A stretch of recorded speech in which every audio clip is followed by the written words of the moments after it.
apakah ada contoh bid'ah hasanah pada masa Nabi SAW? Banyak contoh bid'ah hasanah pada masa beliau. Misalnya hadis riwayat Al-Bukhari dari Rifa'ah bin Rafi' Az-Zuraki. Rasulullah SAW sholat.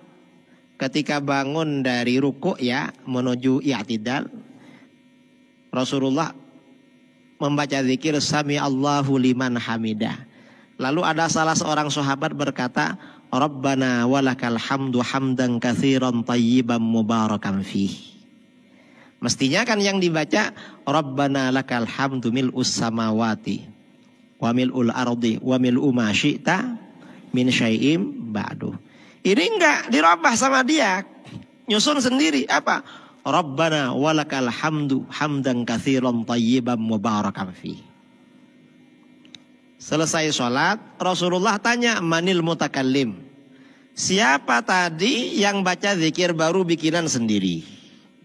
Ana ya Rasulullah, saya katanya. Apa kata beliau? Respon beliau. Kata beliau, ra'aitu bid'an wa thalathina malakan. Yabtadirunaha ayyuhum yaktubuha awal. Aku melihat 30 malaikat lebih yang memperebutkan kalimat itu. Siapa yang pertama kali mencatat pahalanya? Nah, bid'ah hasanah kayak gitu yang memperebutkan malaikatnya lebih 30 itu. Padahal bid'ah hasanah. Nah, berdasarkan hadis ini, kata para ulama, Imam Ibnu Hajar Al-Asqalani dalam Fathul Bari, berarti di dalam sholat itu boleh baca zikir bikinan sendiri yang tidak diajarkan dari Nabi, selama itu tidak bertentangan dengan zikir yang datang dari Nabi. Boleh.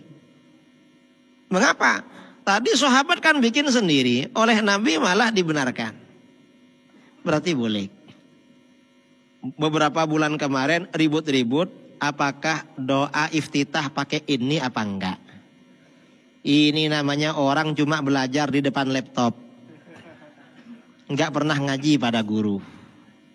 Itu ngaji itu jangan pakai laptop terus, apalagi yang di-download enggak jelas siapa yang nulis itu.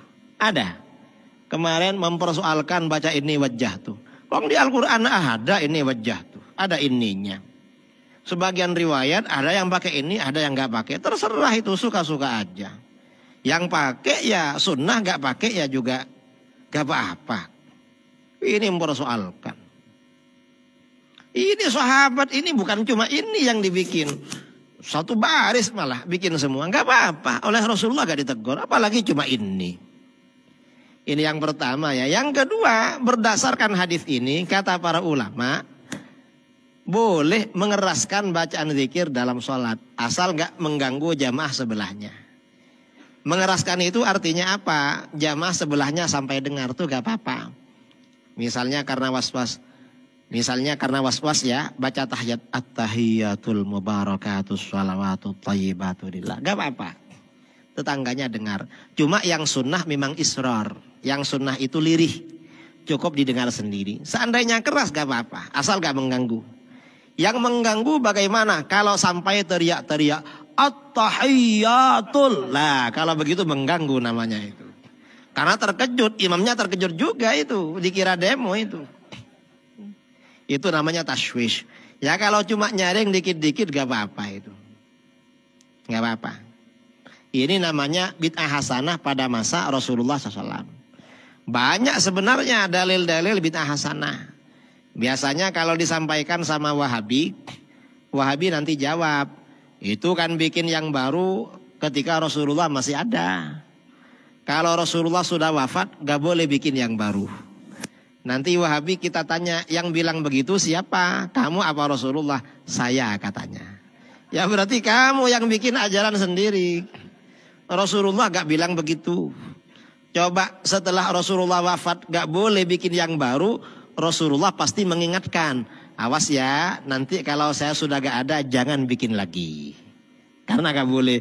Rasulullah gak pernah bilang begitu. Malah Rasulullah memberikan kaidah man sanna fil Islam sunnatan hasanatan.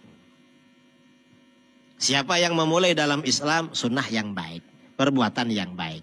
Dan ini juga yang perlu kita ingatkan. Ada amalan-amalan kita dianggap bid'ah hasanah. Padahal kadang bukan bid'ah, itu amalan sunnah. Cuma kita gak tahu dalilnya. Karena oleh Wahabi dibilang bid'ah, lalu kita jawab, oh bid'ah hasanah. Padahal sunnah. Yang Wahabi gak tahu, kita gak tahu juga itu. Tapi ya gak apa-apa lah dibilang bid'ah hasanah. Yang penting gak sesat itu. Jadi itu.